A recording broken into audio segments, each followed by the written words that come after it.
Today's episode is brought to you by our friends over at FreshBooks. Go to freshbooks.com/Arel. In the How Did You Hear About Us section, put The Art of Likeability. You'll get 30 free days of their awesome invoicing, expense tracking, and get paid faster software. Welcome to The Art of Likeability, ranked one of the top podcasts in the world.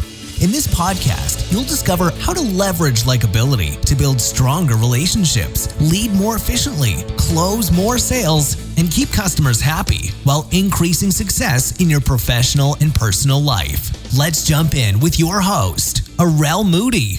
What's going on, Likeability family? Arel Moody here, your host of the Art of Likeability podcast, where we teach you all the things you need in life to be so unbelievably successful that people one day will walk up to you and say, how'd you be so successful? And you'll be like, well, you don't know about this podcast I listen to, but maybe you can share it with them and send a little bit of love on the iTunes, leave a review if the information we share with you is helpful so that people will know why you're crushing it so much in the world.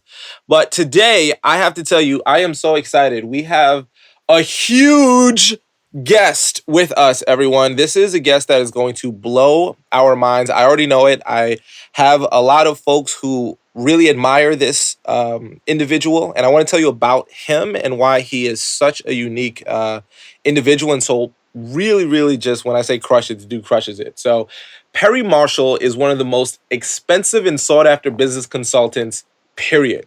Clients seek this guy for his ability to integrate engineering, sales, art, and psychology. So I want you to get this. He launched 2 movements in modern marketing. His Google AdWords book laid the foundation for the $100 billion pay-per-click industry. His techniques have been just pioneered and standard as best practices. And he wrote the best-selling book called Ultimate Guide to Google AdWords. Now, what we're going to be talking about today is what he's most recently been getting into, where he turned the term 80-20 into an actual verb. So 80-20 is not just a fact about your business, it's an action you take on your business. So 80-20 is that central lever for every great strategy. And he has a great book called The 80-20 Sales and Marketing. It's mandatory in many growing companies, and his book courses and materials are in several business schools. So the dude's amazing. And I was just telling him, I'm actually reading a book right now, and I flipped over on the back. His quote was on the back of that book. So the dude's everywhere. So excited to have him on the Art of Likeability podcast. What's going on, Mr. Perry Marshall? Arel, it's really great to have you. And, I love what you're doing. I love how far you've gone and things you're doing and the relationship that you have with your audience. So we're going to rock it today. And I'm just glad to be on your show. It's an honor. I appreciate it. So let's jump into, just because I'm sure there are 1,000 questions running through everyone's heads, but probably the first one is, let's just touch upon this whole, how did you even get into the whole AdWords? What made that something that you really pioneered? Because for a lot of people at the time, it was unknown. Now it's kind of commonplace. How did you even notice that was a trend to go into? Give us the background on that, because I know a lot of folks are thinking about that. Well, I was hungry, how Les Brown says, you got to be hungry. Well, Yeah. Sometimes you're hungry because you have to make something work. And I had left my job as a sales manager and hung out my shingle as a marketing consultant. And I needed leads, I needed contacts, I needed traffic to my website. I had a couple clients, but you know how that is. If one of them cancels, then you got a problem, right? So I was paddling hard, and I went to a marketing seminar that I remember, should I press the order button? Should I spend this money? And I went, and the guy gave this talk about pay-per-click marketing. Now, he didn't really talk all that much about AdWords, other than to say that AdWords was brand new. It's like, hey, I like Google. I don't know about everybody else, but I think Google is a really cool search engine. By the way, this is 2002. Okay. So a lot of people didn't even know what Google was back then. And so I started investigating Google's advertising program, and I'm like, oh my word, this is the coolest thing I have ever seen. This is better than sliced bread. This is better than penicillin. And And what it allowed me to do was bid on a keyword, like the whole English language is up for sale, and only pay when somebody clicks. And, and then they come to my website, and almost immediately I've got people filling in my form, and I'm mailing out my CD to them, and they're listening to the CD, and they're getting familiar with Perry Marshall. And like, I just needed something to work. And what was interesting at the time was there was just people were not paying attention to this. And, a lot of it was like there was people that probably they were more qualified than me and they had more experience than me, but they were busy with other things and they didn't have time to go explore this brand new thing. And a lot of times when you're in that struggling phase and you need 5 clients and you've only got 2, that means you've got time on your hands, and that means you get to explore what's going to work. And really that's what gave birth to the whole entire thing. Was I was just ready and I had just not quite enough stuff to do, and I was hungry. And I love what you said. It was everything you said was really good, and you dropped such a great gem. And I want to just reiterate it because for our listeners, if you missed it, you missed what could be your next $1 million concept. Because what he did was he realized that though this was a new market, a lot of people weren't going to spend the time to invest in it, but he did. A lot of times people are very much interested in your expertise, even if you think, oh, but there's tons of books out there and videos and all this other stuff. But if someone doesn't want to invest all the time, they just want to come to the expert for the quick, the fast, the what works, what doesn't. And then if you can find a kind of burgeoning or new kind of market that's developing and fill into that space, huge opportunities come from that. So I'm so glad you shared that because it really is powerful. And, that kind of, transitions really well into the whole idea of 80-20, the idea of, what I want you to tell us what the 80-20 is, but I think that's kind of what you also did. You focused your energy really well in this area that produced a lot, but a lot of people probably wouldn't spend all the hours that you would. So tell us how, when you start pioneering and making this work, this transitions into your work with the 80-20 rule. Well, so it wasn't terribly long after I started using Google AdWords that I got a hold of a book by Richard Koch called The 80-20 Principle. And I thought I knew 80-20. And I think most people think they know 80-20. For those that don't, 80-20 simply says that 20% of the people make 80% of the money and 80% of the people make 20% of the money. And it's also true in pretty much any company that 20% of the customers spend 80% of the money and 80% of the customers spend 20% of the money. Well, I knew that. And so I thought, well, there you go. So it's just this handy little rule of thumb. I had no idea how central it is in the whole world. Once I did get it, and I'll go back to the story in a second. Once I did get it, as I was really trying to wrap my arms around Google AdWords and figure out how do you do this thing, I realized that 80-20 was pretty much the question that you need to ask yourself at every single point. So if people know anything about Google AdWords, they know that it's kind of this complicated beast and it takes a while to wrap your head around it. But I realized that if I'm going to eat the elephant one bite at a time, all I really do is I look at any column of numbers or I look at any ad that I'm writing and I go, what's the 20% that's going to produce the 80 and what's the 80% that's going to produce the 20? Which part do I focus on and which part do I ignore? Okay. And so that really everything that made Google AdWords work was really because of 80-20. So, I published this AdWords book and I go on speaking tours and all this stuff.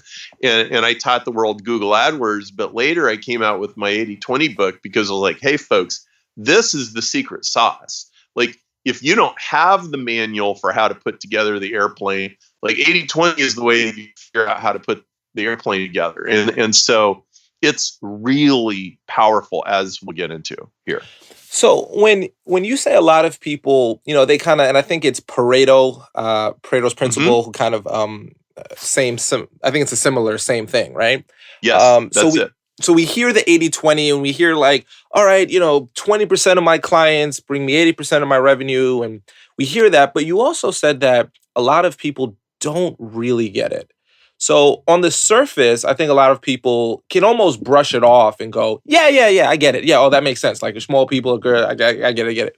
When you start having conversations with people who feel like, I got it, but then you start realizing they don't really have it, what do you notice in common about the folks who really get it and the folks who don't? So the difference is the person that thinks they get it, they've heard the rule. It's like it's a rule of thumb. It's something they heard in a sales class or something. Okay, but the people who really do actually get it, what they understand it is literally everywhere. It is the most basic law of cause and effect in a complex world. So 20% of the roads carry 80% of the traffic. 20% of the tree branches have 80% of the leaves. 20% of the apartments have 80% of the people. 20% of the product effects are from 80% of the products. It goes on and on and on. It's almost it's rabbit populations, it's craters on the moon. It's on your hard drive. If your hard drive is full and you got to delete some files, 20% of the files take 80% of the space. You could probably delete 5 files and all of a sudden you got all the space you need. You don't need to go hunt around and delete hundreds and hundreds of files. And this is everywhere. Now, here's the other thing that people don't realize, and this is the game changer. Inside every 80-20 is another 80-20. And then another one and another one. It's like those Russian dolls. So 20% of your customers generate 80% of your sales. Guess what? 20% of the 20% generate 80% of the 80%. And 20% of the 20% of the 20% generate 80% of the 80% of the 80%. So that means, for example, that in almost any company, 1% of the customers generate 50% of the sales. So that's really fascinating. And I've never actually even thought of it myself, that once you do that first 80-20, you can then almost like a fractal keep going as you move exactly. Into it. Wow. It's fractal. Not everybody knows that word, but fractal is pattern inside a pattern inside a pattern. And it repeats over and over and over again. So look at the tree in your front yard. You see that big branching pattern, but we can look at one branch and it's got the leaves and it's still the branching pattern. We can get a microscope and we can look at the leaf and the little veins inside the leaf and the cells inside the leaf. It's still a branching pattern. That's fractal. 80-20 is like that. In fact, the sap that runs through the big branches, it's the same ratios as the sap that's running through those little tiny veins in the leaf. And so the math of 80-20 is the math. It's the arithmetic of all cause and effect. It's on your hard drive. It's in 20% of your rooms is where you spend 80% of your time in your house. And on that one rug in your living room, 20% of the rug is the dirty part where 80% of the walking happens. It's everywhere. So when you start realizing that everything in your business is fractal and everything in your business is a repeating 80-20 inside of 80-20 inside of 80-20, you realize there's a whole bunch of 1% levers that leverage 50% of everything, and it cuts the amount of work that you have to do drastically. So let's talk about making this fractal realization really fun. How do we apply this in a really effective way in our sales and marketing? So I want to tell you a story. This is my favorite 80-20 story. So I've got a very good friend. His name is John Paul Mendocha. And when he was 17, he dropped out of high school midway through his senior year, hitchhiked to Las Vegas, and became a professional gambler. Okay. His mother had white knuckles, as you can imagine. Yeah. Right. And so, a few weeks later, he's in Vegas and he's been living by his wits and he's been playing poker and blackjack with people. And he's like this is harder than I thought. And he goes to this gambling bookstore. They have those in Vegas. And he's looking around and he bumps into this guy and he finds out this guy runs a gambling ring. Oh man, I got to talk to this guy. So he starts, well, pretty soon it's like, well, John, I will teach you how to do this for a percentage of your winnings. So they make a deal and they shake hands. And as soon as they shake hands, jump in the Jeep, John. We're going for a ride. So, all right, they're in the Jeep and John goes, all right, how do I win more poker games? And he says, here's how you win more poker games. You have to play poker with people who are going to lose, not people who are going to win. And people who are going to lose are called marks. And you have to find the marks. Like, you don't go for the, other professional gambler. You go for the kid that just got off the plane from Wichita with his grandmother's inheritance money. And you play poker with that kid. And he goes, okay, so where do I find that kid? And he goes, here, I'll show you. And he pulls into the parking lot of a strip club, and they walk into a strip club and they sit down. Well, there's girls and there's rock and roll and there's people drinking and all this commotion going on in there. And Ron's friend, who runs a gambling ring, pulls a sawed-off shotgun out of his jacket and he holds it under the table and he opens the chamber and then he racks it. Okay. And when he makes that noise, there's these biker dudes on the other end of the bar. They're looking around like, hey, wait, what was that? Right. And the owner comes over and he's like, hey, is everything okay over here? He's like, everything's just fine. I'm just teaching the lad a lesson. Don't worry about us. There's not going to be any trouble here. And he says to John, did you see those guys that turned around when they heard that noise? And he's like, yeah. And he goes, don't play poker with them. They're not marks. You play with everybody else. Them's the marks. Now, that is what I call racking the shotgun. Separate Group A from Group B, the 20 versus the 80. 20% of the people in the bar, they knew what that sound is. They're badass, right? 80% of the people in the bar, they're oblivious. They hear that sound, it goes right by. Okay? They're the marks. And this guy figured out a really easy way to tell and separate. Well, everything you do in sales, everything you do in marketing, everything you do in entrepreneurship, everything you do in relationships and friendships is rack the shotgun. You go to a party, some people like you, some people don't. By the way, it's probably 20%, 80%.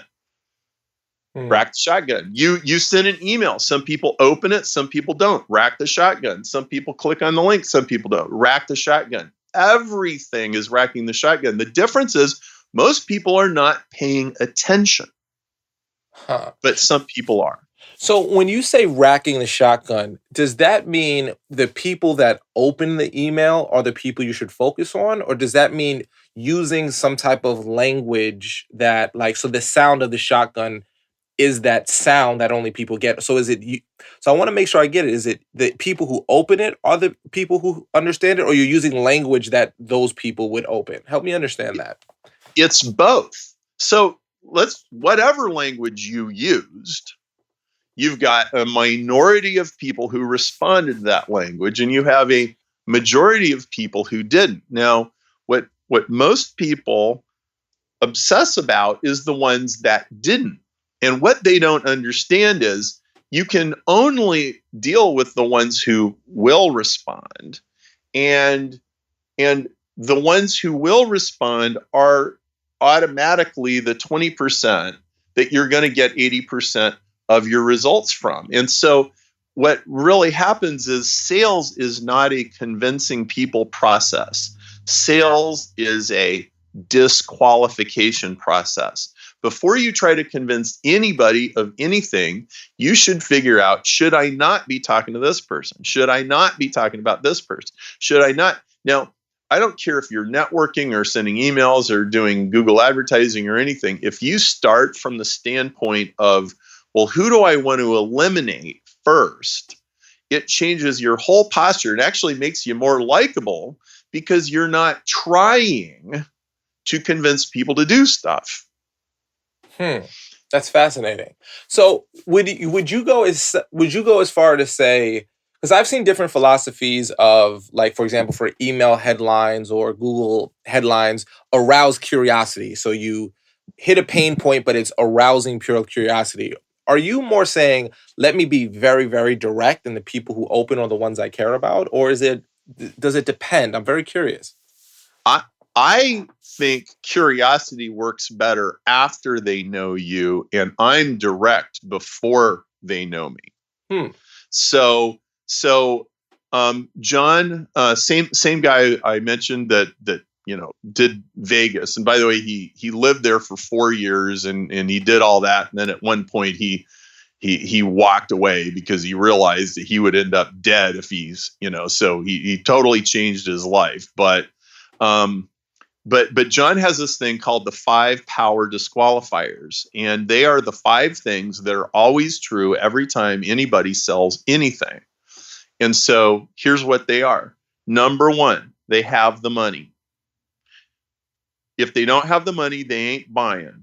I don't care about anything else, right? Like, that's the first thing.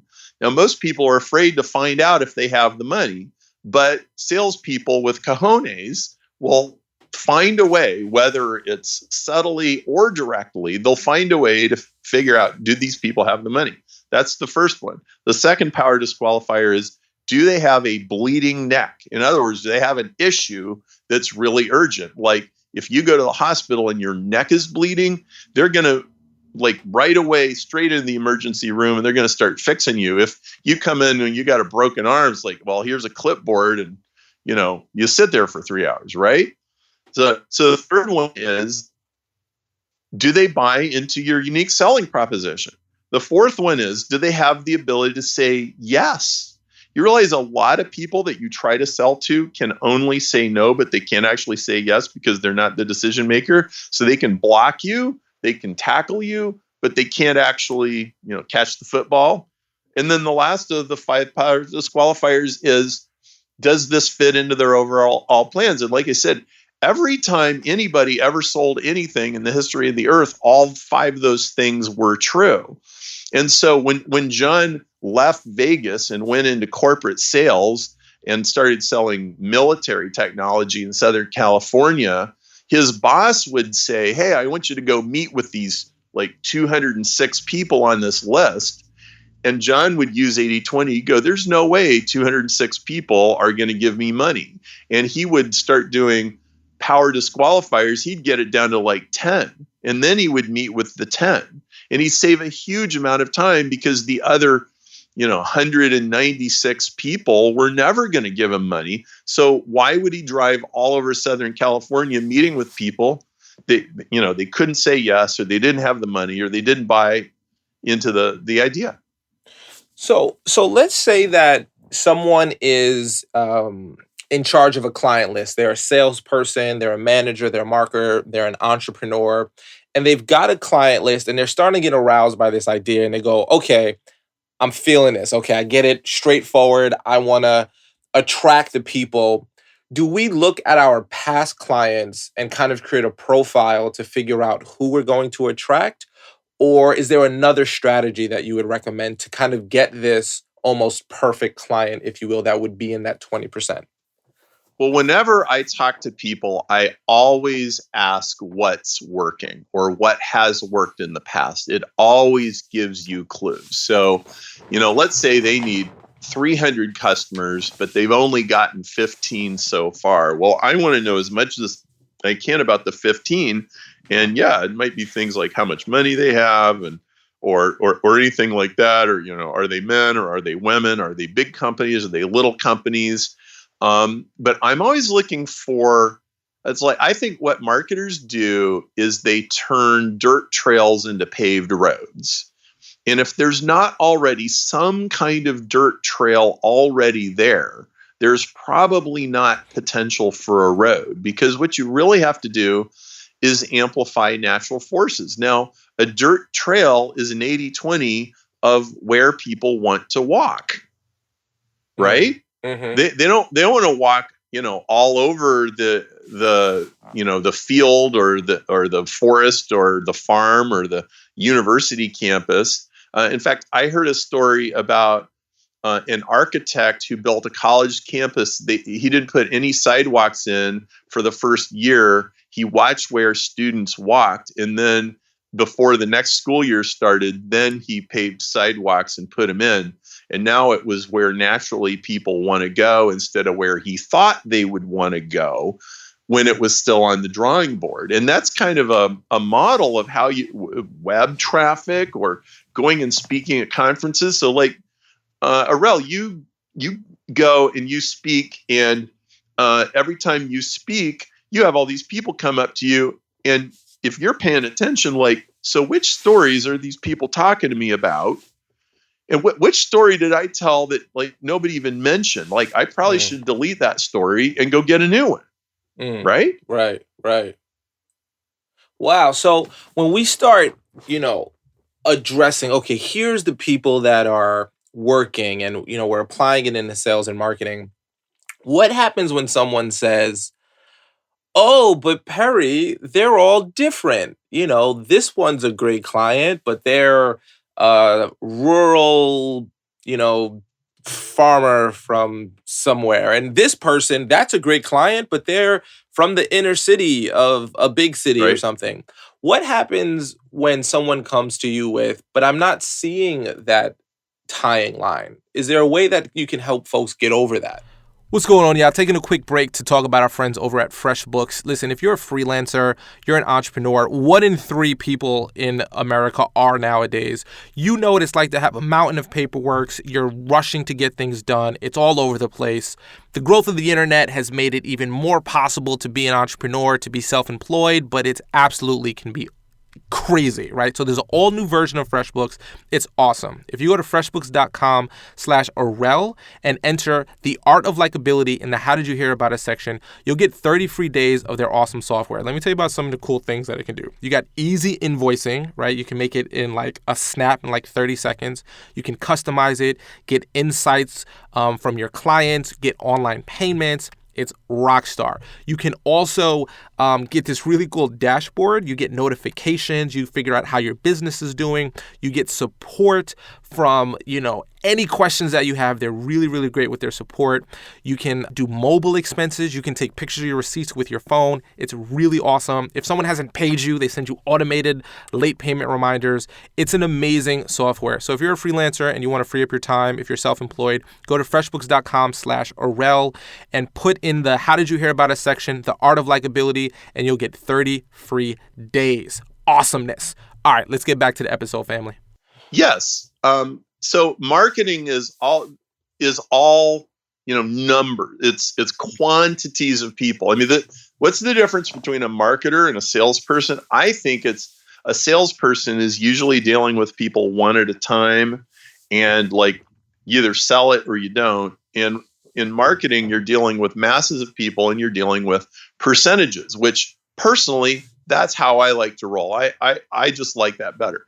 So somebody's like, well, I got inner city people, I got farmers from Indiana, and I have granola crunchers from Minnesota. So like, what about all? Well, it's almost certain that what you've actually got there is not one market, but 3 different markets. And each one needs to be talked to in a very particular way. And so what 80-20 would tell you about, well, I just started this company and we're really small, but I got the granola cruncher in Minnesota, I got the Indiana farmer boy, and I got the inner city person. What I would conclude from that is all 3 of those customers, if they responded to kind of a generic, this is for everybody sales message, they are the hyper responsive people. They were the people in the market that were like, they had money burning hole in their pocket. They had a super bad bleeding neck.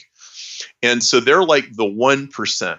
But see, you want the 4% or the 20%, not just the 1%. So if you're gonna go to the inner city of Chicago and sell to 20% of the people instead of just 1% of the people, you're gonna have to dial in to their exact language and persona and avatar and everything. And you're gonna end up building a completely different advertising campaign than you do for, the granola cruncher lady in Minnesota. Mm, Now, you said something interesting. You used the word percentages. Um, I know that you want to tell people to stop thinking in averages. Does the Yes. percentage relate to average? Well, yeah. And this is a super powerful thing that I teach in the book 80/20 Sales and Marketing, is that, of course, averages are really easy for everybody to deal with. Everybody understands them, and you can ask people what the average is, and they can usually tell you. But here's the thing: average never tells you the real story that you want to hear. So let me give you an example. So let's say a bunch of kids take a history test, and the average on the history test is 75%, right? And we've all been in class, and the teacher drew the bell curve, and she said, okay, so most of you guys got a B minus, and some of you got a B, and some of you got a minus, and and all of that. Well, that's all fine, but see, that's from the teacher's point of view. But let's put on a different hat. Let's say you're an employer. Let's say you're a university and you want to hire a professor, and you want the best history professor you can find. Well, here's the truth about all those kids in that class. You got 35 kids in that class. Well, if you look at the grades, and one got an A plus and three of them got an A minus, and so on, it looks like a couple of the students are somewhat better than average. But that's not actually true. What's actually true, if you get right down to it, is one of those students is actually 10 times or maybe even 50 times better than all the rest of those kids in terms of their ability to do history. Like, that guy, he's going to grow up, he's going to become an art history professor. He's going to take tours all over Europe. He's going to be in the Sistine Chapel. He's going to be doing archaeology or whatever else like that. He's going to be a total fanatic. And most of those kids, they're never going to read a history book the whole rest of their life. Well, if you're a department head of a university, you don't even give a flying rip about the other 34 kids. You care about that one. And see, entrepreneurs, you're always after the one. You want the one super awesome employee. You want the one software programmer. You want the one best sales guy, because you know that one super awesome sales guy can outsell 19 mediocre ones. And so when I look at average, I immediately go, okay, well, the average is in the middle of the 80%. So where's the 20%? Where's the 5%? Where's the 1%? That's what I really want to know. Fascinating. So when we start looking at this concept of the percentage, like, where is that almost, maybe for lack of a better word, outlier potential employee, or that rock star, that also applies to our potential clients as well, from the sales and marketing perspective. When we say, who's going to be that client that's going to spend the most with me, spend it easily, recurring spending. So when we're looking to figure out that percentage, that 20%, that outlier, who's going to be that magnificent kind of client, if you will, when I'm looking at my, say, past clients, and I'm like, all right, here are all my past clients, here's the one who spent the most with me. Is that most important for you to figure it out, just simply because, as you mentioned before, what if it was that person who was the flash in the pan, like they just had money burning in their pocket, like we got to spend it, but they spent a lot with you because they had to? How is one really distinguishing who are the people that really make up that 20%? And then how do I start making sure I'm profiling them and reaching them in the way they want? Well, so there's almost always a pattern, and the outliers are almost always different from the regulars in some identifiable way. So let me give you an example of how you use 80/20 to sell a lot more to the same number of people. This is actually a really interesting thing. So 80-20, another way of saying 80-20 is this. 20% of the people will spend 4 times the money. And 20% of those people will spend 4 times the money. And 20% of those people will spend 4 times the money. So for example, if I have a Starbucks and I have 1,000 people a day that come spend $2, $3, $4 on a cup of coffee, 80-20 pretty much guarantees you that out of those 1,000 people that spend $1 or $2 or $3 or $4, I'm going to get 1 or 2 that will spend $2,000 on a brilliant stainless steel espresso machine and take it home and put it on their counter. It's virtually guaranteed. The money is there. So all these people that spend $6 on a latte, well, 20% of them will spend $30. Okay. And 20% of them will spend $120. And 20% of them will spend $600. And 20% of them will spend $2,400. And it's like a law of physics. It's almost scary. And in fact, if they don't, it only means they don't like your espresso machine. There's something off about it. It's like, actually, well, go ahead. Go ahead. No, I was going to say it's actually interesting because I wonder if that means that for a lot of us, whatever industry in, we should have like a ridiculously super big offer. Like if we normally sell things for, let's say, a $500 price point, we should have a $20,000 because maybe somebody actually is going to buy it if they see it. Is that what we're seeing? Yes, that is absolutely true. Everybody should have a stainless steel espresso machine. And here's an example. I was in Dubai last May seeing some clients, and I was with my son, and I used Uber here, and Uber's also in Dubai, and I opened the Uber app, and one of the little things on the menu was Uber Chopper. Right. Right. Maybe you have that in New York City too. I don't know. We don't have that in Chicago. But Uber Chopper says for every one person that's willing to spend $12 to ride, a few miles, there's like one guy that they'll spend $1,200 to fly the same number of miles, except he'll do it in a helicopter, especially in Dubai. Fascinating. So it's a really, really great point because I've even noticed that in my own business, we started putting together some packages for clients and speaking clients we have that we thought were like, oh, this is really high. No one's going to, not a lot of people get it. And now that's actually where we're doing a majority of our business. So now we're thinking we should add an even bigger one. So it is fascinating that you say that everyone should have their own Uber Chopper or Starbucks stainless steel espresso. That's really, really good. It's true, and it keeps going until you get down to 1. Okay, so if 50 people are buying espresso machines at Starbucks, well, that's $2,000. Like, okay, so the next step would be that 10 of them will spend $8,000, and 2 of them would spend like $30,000, and you go, my goodness, who's going to spend $30,000 at Starbucks? I guarantee you somebody's spending $30,000 at Starbucks. I mean, maybe it's and actually what that usually means is some hotel or some franchisee is spending $300,000 to put a Starbucks in their mall or in their hotel. They are there. They are there. I guarantee you they are there. So if you've got 10,000 people who bought your $10 book, start working the math. 20% of the people spend 4 times the money and start going up the ladder. And you go $20,000. Who's going to give me $20,000? I guarantee you somebody's going to give you $20,000. It's just a question of who. Now, Arel, here's the cool part. They're already in your audience.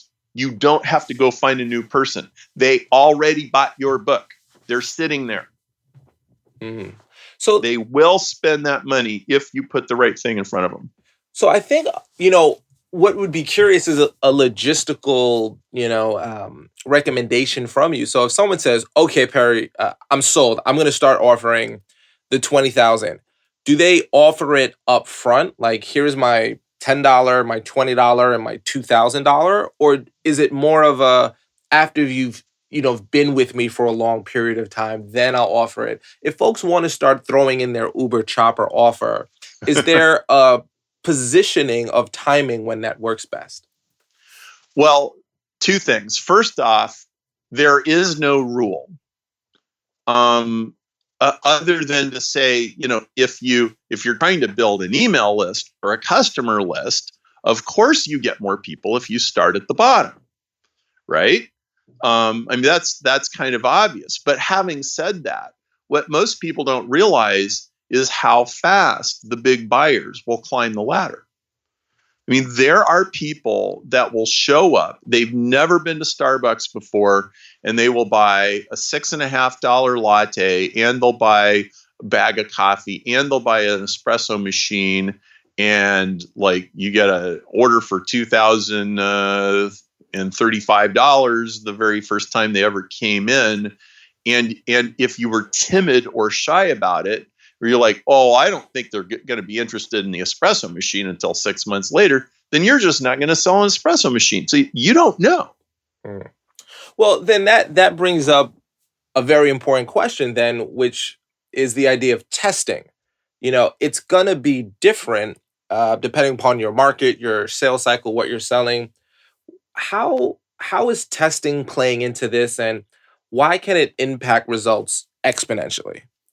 Okay, so here's the thing about testing. I'm going to assume that everybody at least has heard or knows in theory that when you advertise things, it's a really, really good idea to test A against B against C and to try different things. But here's what 80/20 tells you about testing is you should test things that are as different as reasonably possible, like as different as still makes sense.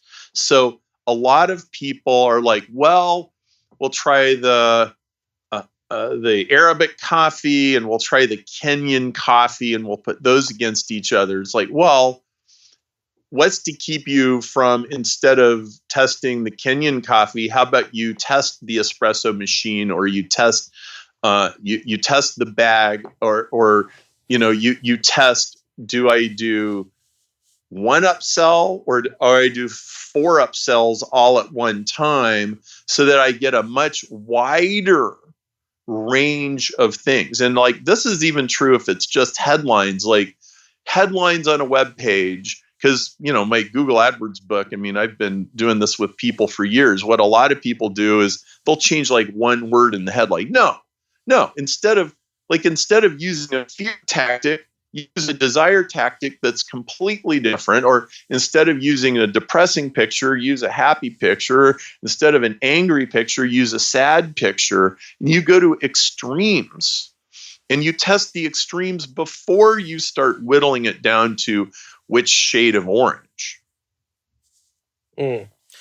So when we're looking at the testing, are we, going as far to say we're putting coffee against the espresso machine, or are we putting coffee against? I want to make sure we got that clarity. Like, when we're testing, how differential are those tests really going to be? Okay, so what I'm saying is you could do Arabic coffee versus Kenyan coffee, but you could just as well do Arabic coffee versus espresso machine, and only the numbers can tell you the truth. Okay, that you can actually test a much wider range of things, and the only thing stopping you is just the logistics of it. So like, a problem with the espresso machine is if you're only selling 1 out of 1,000 customers, it takes a lot of transactions before you actually get an answer. And especially in web marketing, that really is a problem. But I'm just trying to point out that most people, they test too small of a difference. Like, how can I test a big difference? Like, maybe it's like really bitter coffee versus this other kind of coffee, or, maybe it's really hopsy beer versus a really smooth lager. See, that tells you a lot more about the person when you go to the extremes. And so whenever you test stuff, you should you should go as broad as you can while still telling you something.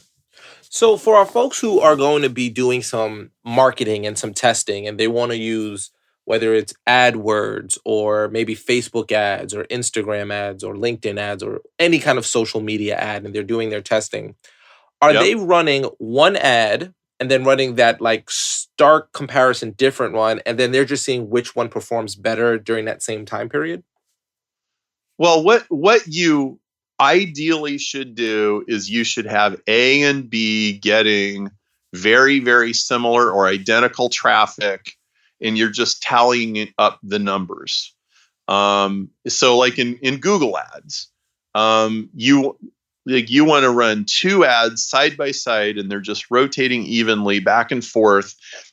And then after, about 30 clicks or so, you probably have a statistically significant difference, and you pick the winner and you delete the loser. Now, there's always things in ads where there's an 80%, there's a 20%. The 20% is the small part that is a bigger difference. So in Facebook ads, it's the image. The image is absolutely huge, right? Well, think of all the different things that you can do with images, right? I mean, there's books and books and books of different things you can do with images. Well, most people get stuck trying this one little thing, or it's like, well, it's always a crying baby, or it's always a pretty lady, or, whatever. Like, and they get stuck in this little repetitive pattern. Like, no, I don't know. How about a picture of a biker, or how about a picture of a famous politician, or how about you really have to free your mind when you do testing. And a lot of times you'll bomb out, but then you'll get these surprises. And that's the beauty of 80/20. All right, so now I'm going to throw a what if at you. I'm just curious to see what you're going to say, right? So what if someone says, all right, Perry, so I run this one test and we got this huge opt-in. It was like 50% of the people who viewed this ad opted in. On this other ad, we only had like 5% of those people opt in, but like 80% of that 5% bought immediately. Would you then say the 5% response rate goes into the 20, into your 20%? Like, is that the winner, or is the 50% opt-in rate the winner? Okay, that's a really important question. And probably the 50% that you just described is a loser. And this happens a lot. And when you test stuff, at first, the only thing you can test is whatever you have in front of you, right? If you just started yesterday, you don't have years of history. All you can go on is whatever, the opt-in page for right now, right? But over time, you have to watch more and more what happens over the long term, because what people respond in the short term and what gets people to stick around and be customers in the long term are almost never the same thing. Okay. And like the Coke versus Pepsi blindfold thing that they used to advertise is a perfect example of that. In the short term, blindfolded, Pepsi almost always wins because it's sweeter. But large numbers of people, we all know Coke outsells Pepsi by 2-to-1, 3-to-1. Most restaurants do Coke. It's because in the long term, people actually prefer the more laid back taste of Coke. And this is always going on, and you always have to be mindful of it. So that means you start out and you get whatever tests the best, but as you get some time, you start trying different things, and you take your time window of how long you're testing something, and you zoom out, and you're like, well, actually, I'm going to track what happens in the first month. I'm going to see what happens the first 6 months, or if I can figure out which ad my customers from last year actually were clicking on And you will definitely see patterns if you do that. And this is like advanced marketing stuff. Most marketers do not do this. It's fascinating. And I know in your book, 80/20 Sales and Marketing, you do go a lot into this principle and how it works and how folks can maybe get an edge in what they're doing, almost the magic pill, if you will, of success and results. Tell us a little more about what's inside that book and what people can expect in it. Well, there's one thing that that I created this tool, and it's called the Marketing DNA Test, and it was created because I have worked with 300 different industries, like from banking to computers to nutrition to everything you can imagine, and like thousands of entrepreneurs. And what I've noticed is that people sell very differently from each other. And like, being that we're on a likability show here, this is super important. So I want to really zero in on this. So there are some people that I call hostage negotiators. You throw them in a situation and they don't need any preparation, and they'll just get down and dirty with the other party, and they'll work things out, and they'll walk out with the deal. They'll save the hostage or whatever. And a lot of times you ask them what they said and they can't even remember, right? They're just good. Okay. Mm-hmm. There's another kind of salesperson or marketer. They could never do that in a million years. What they want to do, they want to sit in their cave. They want to craft the perfect sales letter, the perfect video, the perfect book chapter, whatever. Yeah. And when it's all perfect, then they're going to send that thing out there and reel the people in. There's some people, they sell with stories and they pluck your heartstrings. And there's other people that sell with numbers and facts and analytics and all this kind of stuff. Okay. And they're all different from each other. And they all get the sale for different reasons from different people using different methods. And it's the 80/20 of how do you sell. Like, I watched some of your videos, Arel, and I got an idea of how you sell. And like, I've never met you, but you strike me as a dude. Let's sit down at the bar and let's just get into it. Let's hear all about it. Like, I don't imagine that you're a guy that would sit in your introverted cave for 8 weeks and like craft a piece of copy, like, and slave over every word. I don't know if that's true. But you nailed it 100%. 100%. Okay, so if you need to know which kind of person you are, and so we made this test. It's a little bit like a Myers-Briggs test, or a little bit like a Colby test, that says this is how you sell, and this is how. So stop trying. Like, if you're a hostage negotiator, which I think maybe that's kind of like what you are. Do not like go to spend thousands of dollars on copywriting courses and kill yourself and guilt yourself and self-condemn yourself, trying to do something that you're not. And so we created this test, and on my website, we charge $37 for it. But in the link, there's a backdoor link in the book that gets it free. And I really think everybody should take this test and take it really seriously, and start by doing what 80/20 says: disqualify. Like, I am not a X. I am going to stop trying to do that right now. And I'm going to find a way to do it differently. Like, Arel, my first sales job was a hideous match for my marketing DNA score, and I just didn't know it.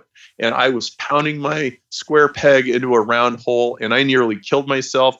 I had a little baby at home. I had a wife who came home from her job as a legal secretary. We were drowning in debt. I was almost never making a commission check because it was never getting above base, and I was just miserable. Okay, I almost had a nervous breakdown. And this will happen to you if you're not selling in your giftedness. And you know what? People won't like you. And I think that's so important, because I forget which college coach said it. It could have been Coach K. He's won a bunch of championships. And, They asked him why is he such a great coach? And he said, my secret is the better players I recruit, the better I seem to be as a coach. Imagine that. So, making sure you understand where is the best fit, where will you naturally succeed, and where will you most ultimately fail. That it's not about overcoming this Herculean effort. It's about understanding what's my personality, where am I going to be good at, what's my strategy, and then how do I maximize it applying this 80-20. It's like it's incredible. 20% of your talent set of all the things you could do will generate 80% of whatever you do achieve, right? And so it's okay to be in that narrow channel. Like if you're that guy and you're just really, really good at editing videos, then you do a YouTube channel or whatever like that, and you go to town with that thing, and you do not condemn yourself because you're not a hostage negotiator or because you can't write sizzling hot email copy or whatever. You do the thing that makes you beautiful, and people will like you. And you know what? You are doing something really great, and I really just admire you for it. So obviously this test it's $37 just for the test, and there's a free link for it in the book. And people may be saying, well, what about the book? How do I get it? Now, what you're doing, which is incredible, is for folks who want to really take this 80-20 to the next level, that you can buy the 80-20 book on your website for a penny, which is nuts, right? So you go to pennymarshall.com/8020-book, and you can get the book for a penny plus shipping, which is like crazy of you, which is very, very awesome that you would do. Well, that's an 80-20 strategy. So we really do sell it for a penny plus shipping. So in the US, it's $7, and it's 14 outside the US. So Arel, let me tell you a really interesting thing. Yeah. So we sell the book, and then we offer other things after they're done buying the book. We say, well, would you like this? Would you like that? So guess what percentage of people buy more stuff? I'm going to say 20. 21.6%. Okay. And so we do that. We lose money on 80% of those books, but some 20% of the customers become good customers. And those are the ones I want. And here's the point. I am extremely deliberate and conscious about how I use 80-20. So here's the thing.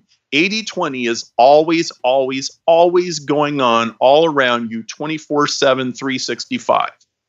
The only difference is whether you're aware of it and harnessing it and on the right side of it, or are you unaware and oblivious and on the wrong side of it. And that's it. And it's so true, because there's the idea of conscious competency, being able to, take this thing that's unknown and then be able to consciously get it done. And the 80-20 it's just there. And I think if everyone really, as a kind of social experiment in your own life, looked at okay, where do I have the most fun? Out of all the activities I'm doing, where am I the most fun? And then, yes. Is it 20% of your activities? What restaurants do you order the most food from? What food do you order? Is it 20? You'll see it just show up. It's really incredible when you start actually putting on that lens of 80-20. That's right. And then the world starts being so much easier to deal with because you're living in the is world instead of the should be world. You're living in the, hey, instead of just paving stuff and spending all this money on concrete, I can just watch where these trails are naturally happening. And it's so much less effort. And you can apply this to your time. You can apply this to hiring people. There's just so many ways that you can use it. Now, Perry, if folks want to start getting more in touch with your content, I highly recommend the 80-20 sales marketing book as a great place. Is there anywhere else you recommend folks go, whether it's a blog or social media site, to just continue to get this great kind of insights that you share? Well, if you go to perrymarshall.com, we've got, there's a little section at the top called free tools, and we give people a lot of things you can do. So for example, we have a scorecard for Facebook, and it says how Facebook compatible is your business, and I'll actually tell you. So these are the aspects of your business that are Facebook friendly, and these are the ones that aren't. There's another one that's a Google AdWords scorecard, and it helps you understand I should be on Google search. I should be on Google's display network. Here's how much competition I'm probably going to be up against. And there's several other tools there. There's one I made with Richard Koch called the Star Principal Scorecard, which is a super advanced 80-20 for judging businesses. And he used that to turn a $4 million fortune into $400 million in 25 years. It's really remarkable. So we have some pretty advanced things as well as beginner things.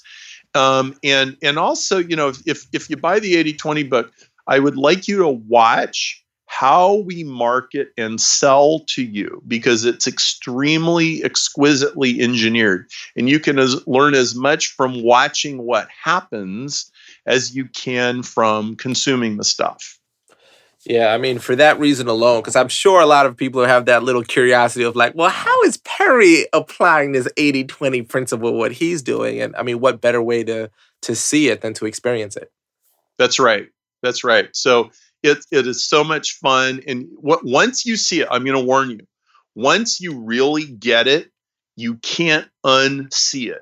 You will start looking out your window. You'll be obsessing like with your wife or your husband, like, there's an 80-20 right there. Like 20% of those cars are driving on that little exit ramp over there, and 80, and it'll just go on and on. You'll never stop seeing 80-20s in your life after today.